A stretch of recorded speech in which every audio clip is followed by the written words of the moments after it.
ആദ്യമായിട്ട് വയനാട്ടിൽ പോകുന്നത് സ്കൂളിൽ പഠിക്കുമ്പോഴാണ്. And I fell in love with the place instantly. Years later, I traveled to Wayanad to visit my aunt and uncle. And they live in this beautiful secluded estate in a place called Madaki. സുന്ദരിയാണ് മടക്കിമല. ചില സ്ഥലങ്ങളുടെ പേര് കേൾക്കുമ്പോൾ തന്നെ അതിനോടൊരു ഇഷ്ടമൊക്കെ തോന്നിയിട്ടുണ്ടോ? എനിക്ക് ചിലപ്പോഴൊക്കെ അങ്ങനെയാണ്. ചില സ്ഥലങ്ങളുടെ പേര് കേൾക്കുമ്പോൾ ഒരു ഫാസിനേഷനാണ്, without any particular reason. And I am fascinated by the names of places in Wayanad. One of my friends from Wayanad lives in this place called Vellarimkunda. I am already in love with the sound of that place. പക്ഷെ ആ കഥ പിന്നീട് ഒരിക്കലാവാം.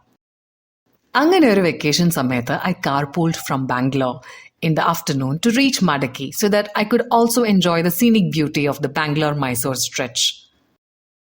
But sometimes the planning and the execution doesn't go hand in hand for no rational reasons. And this was one of those days. Lakkidi view point എത്തിയപ്പോഴാണ് മനസ്സിലായത് that we missed Madaki. ഇനിയിപ്പോൾ ബാക്കിയുള്ളവർക്ക് ഒരു അസൗകര്യം ഉണ്ടാക്കണ്ടെന്ന് വിചാരിച്ച് ഞാൻ അവിടെ അങ്ങ് ഇറങ്ങാൻ തീരുമാനിച്ചു. അപ്പോൾ വൈകുന്നേരം ഒരു 6 മണിയൊക്കെ ആയി കാണും. ഡിസംബർ ആയതുകൊണ്ട് ചെറിയ തോതിൽ ഒരു തണുപ്പൊക്കെ ഉണ്ടായിരുന്നു. പ്ലെസന്റ്ലി കോൾഡ്. ഏതായാലും ലക്കിടി എത്തിയ സ്ഥിതിക്ക് I thought I will enjoy the viewpoint from there. So Lakdi is the gateway to Wayanad when you come from Calicut. Lakkidi view പോയിന്റിൽ നിന്ന് താഴത്തേക്ക് നോക്കിയ ചുരം കാണാം, താമരശ്ശേരി ചുരം. A serpentine beauty stretched out in 14 kilometers and 9 hairpin bends. ചുരം എന്ന് വെച്ചാൽ pass എന്നാണ് അർത്ഥം. The mountain pass that connects Calicut and Wayanad. അങ്ങനെ ഓരോ ചിന്തകളിൽ മുഴുകി സമയം പോയതറിഞ്ഞില്ല. പെട്ടെന്നാണ് സന്ധ്യ ഇരുട്ടിന് വഴിമാറിയത്. അടുത്തുള്ള ലക്കിടി കരിയാത്തൻ മുനീശ്വരൻ കോവിലിൽ വിളക്ക് തെളിഞ്ഞു കാണാം. As soon as I got sense of the time, I rushed to find my mobile phone to call my aunt. And guess what? My phone's battery was dead. നിനച്ചിരിക്കാത്ത നേരത്ത് the universe also conspires. I was frantically looking for a cafe, shop, or some place where I could recharge my mobile. Lakkidi point ഏതാണ്ട് വിജനമായി തുടങ്ങി. ചെറുതായിട്ട് മനസ്സിലൊരു പേടിയൊക്കെ തോന്നി തുടങ്ങി. I was trying my best to stop my heart from pounding so fast. Except for the highway and some fancy hotels, I figured it looked pretty rustic and the locals were villagers, mostly men. പെട്ടെന്നാണ് ചങ്ങലമരത്തിനടുത്തുള്ള ഒരു ചായക്കടയെ പറ്റി ഓർമ്മ വന്നത്. And I decided to walk towards it. Street ലൈറ്റിലെ മഞ്ഞ വെളിച്ചത്തിൽ എനിക്കറിയാവുന്ന ദൈവങ്ങളെയെല്ലാം വിളിച്ച് ഞാൻ വെച്ചടിച്ചു. സാധാരണ I believe in nature എന്ന വാചകം അടിക്കുന്ന ഞാൻ ഉൾപ്പെടെയുള്ള ചിലർ ഇതുപോലുള്ള പ്രത്യേക സാഹചര്യങ്ങളിൽ എല്ലാ ദൈവങ്ങളെയും വിളിച്ചു പോകും. കടയിൽ കുറച്ച് ആളുകളൊക്കെ ഉണ്ടായിരുന്നു. Men looked at me with strange eyes, maybe also out of concern since I had my backpack and they figured that I'm kind of lost. ഒരു 60 വയസ്സ് തോന്നിക്കുന്ന ഒരു കടക്കാരൻ ചേട്ടൻ put my phone on charging and made me a piping hot cup of lemon tea along with some crispy pazhampori as I waited for my phone to come back alive. പതുക്കെ കടയിലെ തിരക്കൊഴിഞ്ഞു തുടങ്ങി. കുറച്ച് സമയം കഴിഞ്ഞപ്പോൾ ഞാനും ആ ചേട്ടനും മാത്രമായി. ചേട്ടാ, കടയടയ്ക്കാൻ സമയമായോ? എൻ്റെ ശബ്ദത്തിലെ ഇടർച്ച മനസ്സിലാക്കിയിട്ടാണോ എന്നെനിക്കറിയില്ല. But he passed an assuring smile. The phone was still getting recharged, but to make things worse, there was no network. But then he was quite patient and promised me that he would wait until somebody come to pick me up. നിശബ്ദത കുറച്ചു നേരം കഴിയുമ്പോൾ ഉറക്കെ അങ്ങ് ബഹളം വെക്കാൻ തുടങ്ങും. The deafening silence was killing us. ആരാണ് ആദ്യം സംസാരിച്ചു തുടങ്ങിയതെന്ന് ഓർക്കുന്നില്ല. But then we started talking. He belonged to the Paniya tribe in Wayanad. മുൻപിൽ നിൽക്കുന്ന കൂറ്റൻ ചങ്ങലമരം ഞങ്ങളെ തുറച്ചു നോക്കുന്ന പോലെ തോന്നി. കുട്ടിക്ക് ഈ ചങ്ങലമരത്തിന്റെ കഥ അറിയോ?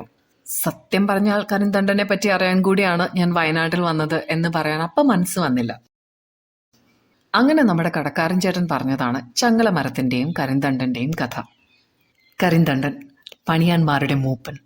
The strong and robust Adivasi tribal chief who helped the British to construct Thamarassery ചുരം. ബ്രിട്ടീഷുകാരുടെ കാലത്താണ് ഈ ചുരം പണിതത്. During 1700s and 1750s.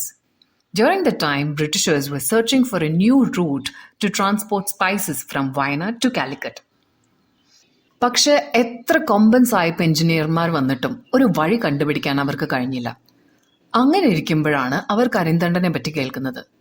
നിഷ്കളങ്കരായ പണിയാന്മാരുടെ കരുത്തനായ മൂപ്പൻ, കാടിന്റെ സ്പന്ദനം അറിയുന്നവൻ, കാടിനെ ഹൃദയത്തിൽ കൊണ്ടു നടന്നവൻ, കാടിന്റെ മുക്കും മൂലയും കാണാപാഠമാക്കിയവൻ. So the Britishers cooked up a plan to make use of him to find a route from Wayanad to Calicut. കാപട്യമില്ലാതിരുന്ന പാവം കരിന്തണ്ടൻ ബ്രിട്ടീഷുകാരെ സഹായിക്കാൻ സമ്മതിച്ചു. കൊടും കാടിനുള്ളിലൂടെയാണ് വഴി നിർമ്മിക്കേണ്ടത്. ഏതൊക്കെ മരം എങ്ങനെയൊക്കെ വെട്ടിത്തെളിച്ചാലാണ് വഴി കാണുക എന്ന് കണ്ടുപിടിക്കുന്നത് വളരെ ശ്രമകരമായൊരു കാര്യമായിരുന്നു. പക്ഷെ കാടിന്റെ മനസ്സറിയുന്ന കരിന്തണ്ടന് അതൊരു വലിയ കാര്യമായിരുന്നില്ല. And the innocent tribal chief helped the British engineer to map the route by cutting through dense forests. റോഡിന്റെ രൂപരേഖ കണ്ട് സായിപ്പുമാരുടെ കണ്ണ് തള്ളിപ്പോയി. They were superbly impressed by him, but at the same time they were jealous and felt threatened by Karindandan's skills and abilities. The colonial heads were shaken. Road കണ്ടുപിടിച്ചതിന്റെ credit കരിന്തണ്ടന് കിട്ടുന്നത് അവർക്ക് ആലോചിക്കാൻ പോലും പറ്റില്ലായിരുന്നു. വെറും ഒരു കാട്ടുവാസിക്ക് അങ്ങനെ ഒരു പദവി വേണ്ട എന്നവർ നിശ്ചയിച്ചു. അങ്ങനെ അവർ കരിന്തണ്ടനെ കൊല്ലാൻ തീരുമാനിച്ചു. It wasn't an easy task. ബ്രിട്ടീഷുകാരുടെ തോക്ക് കണ്ട് പേടിക്കുന്ന ഒരാളായിരുന്നില്ല Karinthandan. He was a skilled warrior. അവസാനം ചതിയിലൂടെയാണ് അവർ കരിന്തണ്ടനെ കൊന്നത്. Some say that he was in his late 30s when he was killed. ഇത്രയും പറഞ്ഞ് കടക്കാരൻ ചേട്ടൻ ഒരു ദീർഘനിശ്വാസം എടുത്തു. ചെറുതായിട്ടൊന്ന് കണ്ണു നനഞ്ഞിരുന്നു. The buzzing sound of the phone distracted my attention. Finally, I got some network, and I managed to call my aunt, and she said they would send a car for me. I found the shopkeeper Chetan standing right next to the tree near his shop. In fact, that was the chain tree, ചങ്ങലമരം, കരിന്തണ്ടന്റെ ആത്മാവിനെ തളച്ചിരിക്കുന്ന മുക്കണ്ണിമരം. അങ്ങനെ ചതിയിലൂടെ കൊലപ്പെടുത്തിയ കരിന്തണ്ടന്റെ ശരീരം ഒരു മുനീശ്വരൻ കോവിലിനടുത്തായിട്ടാണ് അടക്കം ചെയ്തിരിക്കുന്നത്. കരിന്തണ്ടൻ മരിച്ചതിനു ശേഷം ചുരത്തിൽ പല രീതിയിലുള്ള അപമരണങ്ങളും അപകടങ്ങളും ഉണ്ടായി തുടങ്ങി. The locals believed that Karindandan, with the help of Munishwaran, came in different shapes and forms to take revenge for his murder. തന്നെ കൊലപ്പെടുത്തി ഉണ്ടാക്കിയ ചുരത്തിലൂടെ ആരും അങ്ങനെ അങ്ങ് പോകണ്ട എന്ന് കാട്ടുമൂപ്പന്റെ ആത്മാവ് വിചാരിച്ചു കാണും. അവസാനം ഒരു ദുർമന്ത്രവാദി വന്ന് കരിന്തണ്ടനെ അവിടെയുണ്ടായിരുന്ന മുക്കണ്ണി മരത്തിൽ ചങ്ങല കൊണ്ട് തളച്ചു എന്നാണ് കഥ. അതിനുശേഷം അപമരണങ്ങളും അപകടങ്ങളും ഒക്കെ ഇല്ലാതെയായി എന്നാണ് പറയപ്പെടുന്നത്. And people started using Tamarashiri Churam to travel as usual. The honking sound of car disrupted his story and my chain of thoughts. My ride was here and the driver came out running to pick my bag. A sweet smile appeared on shopkeeper Chetan's face. I thanked him with my whole heart for his company and for making me feel safe. As I got into the car, I could see the tall statue of Karindandan in front of the Mukkanni tree. Street ലൈറ്റിന്റെ അരണ്ട മഞ്ഞ വെളിച്ചത്തിൽ കരിന്തണ്ടന്റെ രൂപത്തിന് ജീവൻ വെച്ചതുപോലെ ഒരു ഫീലായിരുന്നു.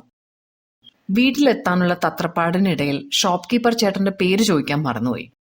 സാധാരണ ഒരാളുടെ പേര് ആദ്യം തന്നെ ചോദിക്കുന്ന ഒരാളാണ് ഞാൻ. But for some reason I forgot to ask his name. നമ്മുടെ നാട്ടിലൊക്കെ we have the liberty of calling every other male ചേട്ടാ, just like Bhaiya up north. So I decided to come back to this shop and meet him the next day, the first thing in the morning. പിറ്റേ ദിവസം രാവിലെ തന്നെ ഞാൻ കടയിലെത്തി. കട തുറന്നിരുന്നു, പക്ഷെ നമ്മുടെ കടക്കാരൻ ചേട്ടനെ മാത്രം എവിടെയും കണ്ടില്ല. Another man in his 50s, whose name was Paili, this time I made sure to ask names, was making some tea. I asked him about the shopkeeper and he said, ഞാനാണ് ഇവിടുത്തെ കടക്കാരൻ. Oh, then who was the man I met last night? He assured me that there is nobody else there, but my monkey mind kept looking out for answers, but in vain. Did I cook up the story of Karindandan in my mind? ഇപ്പോഴും അതിന് എനിക്കൊരു മറുപടിയില്ല. കടയിലെ തിരക്കൊഴിഞ്ഞപ്പോൾ പൈലിച്ചേട്ടൻ came out to meet me. I was already in awe with the Karindandan story and was looking at the chain tree. The chain tree was pretty big, massive. മരത്തിനോടൊപ്പം തന്നെ ഈ ചങ്ങലയും വളരുന്നുണ്ട്, പൈലിച്ചേട്ടൻ പറഞ്ഞു. പക്ഷെ കുറച്ചു കാലങ്ങളായിട്ട് മുക്കണ്ണി മരവും ചങ്ങലയും വളരുന്നില്ല. ഇന്ന് കരിന്തണ്ടനെ അടക്കിയിരിക്കുന്ന അതേ സ്ഥലത്താണ് മുനീശ്വരന്റെ മൂർത്തി. അതിനോട് ചേർന്ന് ഒരു കുട്ടിച്ചാത്തന്റെ വിഗ്രഹവുമുണ്ട്. കരിന്തണ്ടന്റെ ആത്മാവ് ശല്യം ചെയ്യാൻ തുടങ്ങിയപ്പോൾ തളയ്ക്കാനായി ദുർമന്ത്രവാദി പ്രതിഷ്ഠിച്ചതാണ് കുട്ടിച്ചാത്തനെ.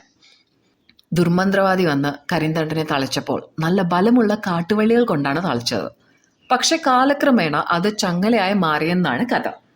പൈലിച്ചേട്ടനും പറയാനുണ്ടായിരുന്ന ഒരു കഥ. അന്നൊന്നും അവിടെ ഇലക്ട്രിസിറ്റി കണക്ഷൻ ഉണ്ടായിരുന്നില്ല. പൈലിച്ചേട്ടൻ സ്കൂളിൽ പഠിക്കുന്ന കാലം. പിന്നീടാണ് അന്നാട്ടിൽ ഇലക്ട്രിസിറ്റി കണക്ഷൻ വന്നത്. അങ്ങനെ ഒരു ദിവസം KCB-കാർ ലൈൻ വലിക്കാനായി അവിടെ തടസ്സം നിന്ന ഒരു മരത്തിന്റെ കൊമ്പ് മുറിച്ചു. അത് നമ്മുടെ കരിന്തണ്ടന്റെ മുക്കണ്ണി മരമായിരുന്നു. മരം മുറിച്ച് 6 മാസത്തിന് ശേഷമാണ് ഇലക്ട്രിസിറ്റി കണക്ഷൻ ഒക്കെ ആയത്. പക്ഷെ ഇലക്ട്രിസിറ്റി ബോർഡുകാർ എത്രയൊക്കെ ശ്രമിച്ചിട്ടും കറണ്ട് കിട്ടുന്നില്ല. പിന്നീട് അന്ന് അവിടെ ഉണ്ടായിരുന്ന ഒരു പൂജാരി പറഞ്ഞ് മുനീശ്വരന് വേണ്ടി ഒരു പായസവും പൂജയും ഒക്കെ നടത്തി സാഷ്ടാംഗ പ്രണാമം ചെയ്തതിന് ശേഷമാണ് ആ ഇലക്ട്രിക് ലൈൻ ഫങ്ഷണൽ ആയത്. People in Lakdi had many stories to tell about Karindandan, different versions with colorful layers to it. And that's the beauty of folk tales, അല്ലേ?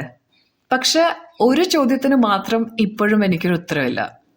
Who was that old man who gave me company and made me feel safe? Did I make it up in my mind or was he real?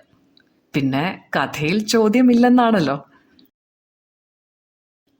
Sometimes there are no concrete answers. Sometimes there are right and wrong answers. But then, as long as you choose to believe what you want to believe, it doesn't matter, I guess.